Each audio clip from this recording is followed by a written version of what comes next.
तो हेलो दोस्तों, कैसे हो आप सब। Welcome to the video. तो भाइयों, इस वीडियो का टाइटल आप देख पा रहे हो कि कमिंस इंडिया लिमिटेड में आप कैसे सिलेक्शन पा सकते हो।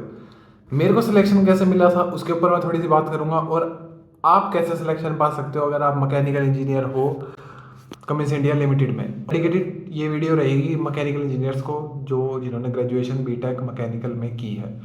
तो चलिए स्टार्ट करते हैं। उससे पहले अगर आप नए हो तो मेक श्योर टू लाइक और सब्सक्राइब द चैनल। लाइक तो करी दो इस वीडियो को, और बहुत अच्छा लगता है जब आप लोग जुड़ते हो। तो भाई देखो, ऐसा है कि आप सिलेक्शन कैसे पाएं उसको जानने से पहले आपको ये जानना जरूरी है कि एक बैकग्राउंड होता है हर बंदे का, ठीक है। यहाँ पे कमिंस इंडिया लिमिटेड में आपको सिलेक्शन पाने के लिए आपके पास सबसे बड़ी चीज़ होनी चाहिए एक्सपीरियंस। रेलेवेंट इंडस्ट्री में एक्सपीरियंस है तो बहुत बढ़िया। रेलेवेंट इंडस्ट्री का मतलब है डिजाइनिंग में, ठीक है जी। क्रियो ये यहाँ पे काम करते हैं, क्रियो पे, क्रियो सॉफ्टवेयर पे, जो प्रो ई होता है ना, उसके ऊपर इन्होंने यहाँ पे काम करते हैं।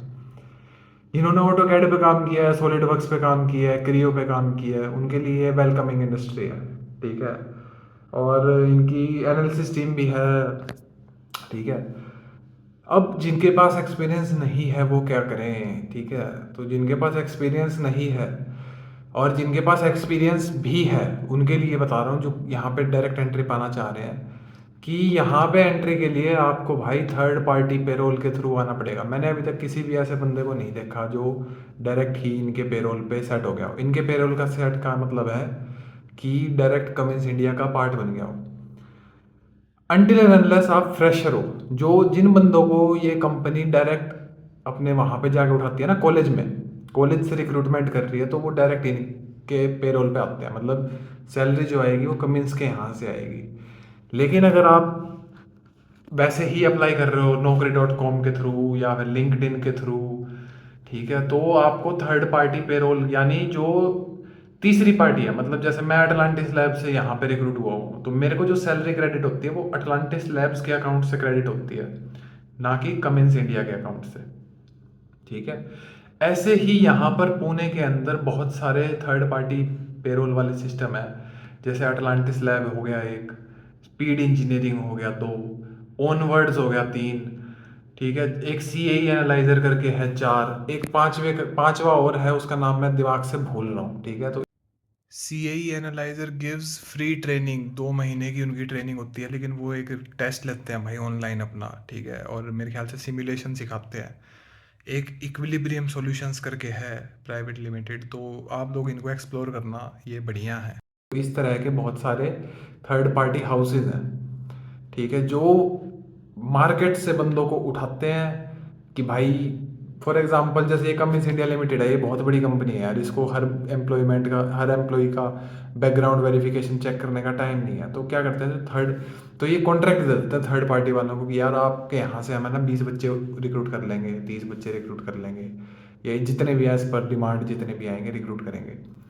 तो फॉर एग्जांपल अटलांटिस लैब से, चूंकि मैंने खुद अच्छे से ट्रेनिंग ली, वहाँ से सीखा, ये किया वो किया, पढ़ाई की, और मैं एक स्किलफुल कैंडिडेट बना ताकि मैं यहाँ पे रिक्रूट हो पाऊँ, ठीक है। तो उसके लिए वो है,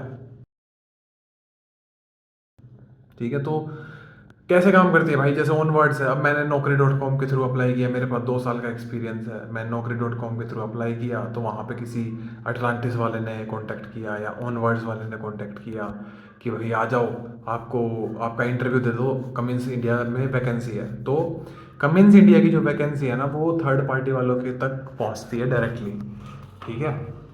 तो ये चीज़ है। और आजकल ये सारे जैसे कमिंस, तो मैं सिर्फ एक नाम ले रहा हूँ भाई, यहाँ पे एक किर्लोस्कर है, एक एपीरोक माइनिंग करके कंपनी है बैंगलोर में, और ये सारी एमएनसीज हैं यहाँ, ठीक है। एमएनसी वाले क्या कर रहे हैं, कॉन्ट्रैक्ट पे हायर करना ज़्यादा पसंद कर रहे हैं, पता नहीं क्यों, मेरे को इस बात का जवाब नहीं है, लेकिन वो कॉन्ट्रैक्ट पे हायर कर रहे हैं, हर दूसरा बंदा कॉन्ट्रैक्ट बेस पे है, ठीक है। मेरे रूम में यहाँ पे जैसे हम 4 बंदे रह रहे हैं, तो 2 बंदे कमिंस इंडिया के एम्प्लॉई हैं, और 2 बंदे, मैं और एक और मेरा रूममेट, वो किसी ऑनवर्ड से है, वो एम्प्लॉई है, ठीक है। वो थर्ड पार्टी एम्प्लॉई हो गए, ठीक है, समझ रहे हो ना। अब थर्ड पार्टी एम्प्लॉई और कमिंस के एम्प्लॉय में क्या डिफरेंस है भाई, थोड़ा बहुत डिफरेंस होता होगा, ठीक है।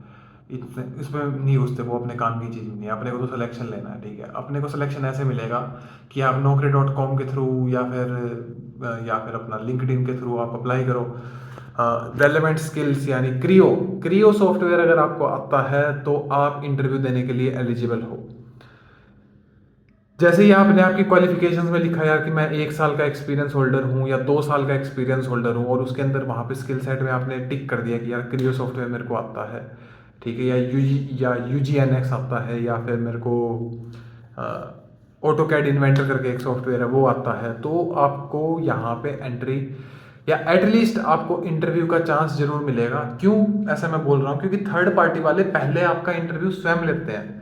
जैसे ही आप अप्लाई करोगे तो आपको थर्ड पार्टी वाले गंभी भरने के लिए तैयार रहें। गंभी भरने का मतलब है कि वो आपको आपका इंटरव्यू लेने के लिए तैयार रहेंगे। वो आपका इंटरव्यू शेड्यूल करेंगे पहले खुद के साथ। फॉर एग्जांपल मेरे को, जैसे मैंने अप्लाई किया, मेरे पास कॉल आई अटलांटिस लैब से, तो वो HR मेरे से बात करेगी, एक बेसिक सा इंटरव्यू लेगी और वो कहेगी कि आपका इंटरव्यू शेड्यूल हम अटलांटिस लैब्स में करा देते हैं।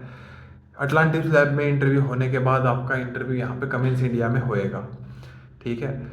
कमिंस इंडिया में आपकी डॉक्यूमेंट वेरिफिकेशन फिर उस लेवल की नहीं होती भाई, क्योंकि थर्ड पार्टी वालों के साथ कॉन्ट्रैक्ट है ना, तो थर्ड पार्टी वाले आपका बैकग्राउंड वेरिफिकेशन बहुत अच्छे से कर लेते हैं, ठीक है। तो ये एक सिंपल सा रास्ता है। आप यहाँ कमिंस इंडिया लिमिटेड या फिर किर्लोस्कर जो जनरेटर बनाती है, तो किर्लोस्कर भी एक बहुत अच्छी कंपनी है यार, ये बड़ी बड़ी कंपनी है, इनमें एंट्री का मैं पर्सनली अभी तक किसी को ऐसे नहीं जाना कि जो डायरेक्ट सेलेक्ट हो गया हो, अनटिल एंड अनलेस जिनको इस कंपनी ने, कमिंस इंडिया ने कॉलेज जाके रिक्रूट किया है। समझ रहे हो ना? कॉलेज जाके रिक्रूट कर रही है डायरेक्ट, तो वो डायरेक्ट इनके पेरोल पे आएगा। अदरवाइज वो थर्ड पार्टी के थ्रू ही बच्चे आ रहे हैं, और थर्ड पार्टी वाले कोई 1 साल का कॉन्ट्रैक्ट रख रहा है या 1 साल का बॉन्ड ले रहा है, कोई 2 साल का बॉन्ड भरवा रहा है, ठीक है। ऐसे मैंने 2 साल का बॉन्ड भरा है अटलांटिस के साथ, ठीक है। तो ठीक है यार, अब उनको एक्सपीरियंस लेना है, ठीक है। तो इस तरह से आप सिलेक्शन पा सकते हैं। तो मेरी आप लोगों से रिक्वेस्ट है कि अगर आप बिल्कुल फ्रेशर हो या जिनको 2-3 साल का गैप हो चुका है, तो कोशिश करो यार कि मैकेनिकल में एक्सपीरियंस ले लो यार। अगर आपके पास 1 साल का भी एक्सपीरियंस है तो आपकी वैल्यू कहीं ना कहीं मार्केट में बनने लगती है, क्योंकि 1 साल के एक्सपीरियंस को मतलब कंसिडरेबल तो हो जाता है कि हाँ भाई this person has experience of 1 year, ठीक है जी। तो अपना एक्सपीरियंस लो, बेशक प्रोडक्शन में लो, क्वालिटी में लो, डिज़ाइन में लो, एनसिस में लो। और अगर आप डिज़ाइन और एनसिस वगैरह में ले लेते हैं या डिज़ाइन या सिमुलेशन में ले लेते हैं, तो आपके लिए एक बहुत रोबस्ट करियर बनने के चांसेस बन जाते हैं। हालांकि प्रोडक्शन वालों के बनते हैं, लेकिन प्रोडक्शन वालों का संघर्ष थोड़ा सा ज़्यादा बड़ा हो जाता है, ठीक है। तो I hope I am able to answer little bit about your queries and concerns, but if you have still some questions pending, then please don't hesitate to write in the comment section. I will be happy to answer if I am able to answer. And चूंकि मेरे को देखो यार, मैं बताता हूँ, मेरे को चूंकि रेलेवेंट इंडस्ट्री का एक्सपीरियंस नहीं था, तो मैंने यहाँ पे आके क्रियो सीखा, ठीक है। मेरे को क्रियो इतना नहीं आता था, बिल्कुल नहीं आता था, ठीक है। तो मैंने यहाँ 5 महीने की ट्रेनिंग ली इंडस्ट्री लेवल पे। मतलब मेरे को मेरे ट्रेनर ने, या यूँ कहना चाहिए अटलांटिस लैब्स वालों ने, इस लेवल का ज्ञान दिया कि मैं एक 2 साल के बंदे को टक्कर दे पाऊँ, मतलब स्किल सेट में, ठीक है। तो ये चीज़ें हैं।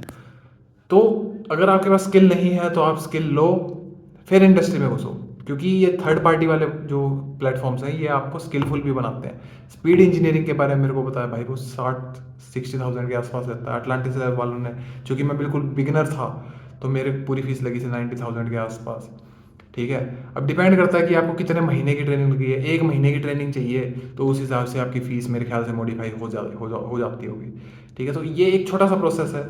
मैंने अपनी पूरी जर्नी शेयर की है भाई। मैं 4 फरवरी को यहाँ पे पुणे में आया था, और आज मेरे को देख लो कितनी तारीख होगी अपनी, 17 तारीख आज हो चुकी है, 17 अगस्त, ठीक है। 5 महीने की पूरी जर्नी मैंने अपने यूट्यूब पे हर दिन शॉर्ट डाला, ये करा वो करा, अब भी डेली शेयर कर रहा हूँ, ठीक है। तो ये एक जर्नी है।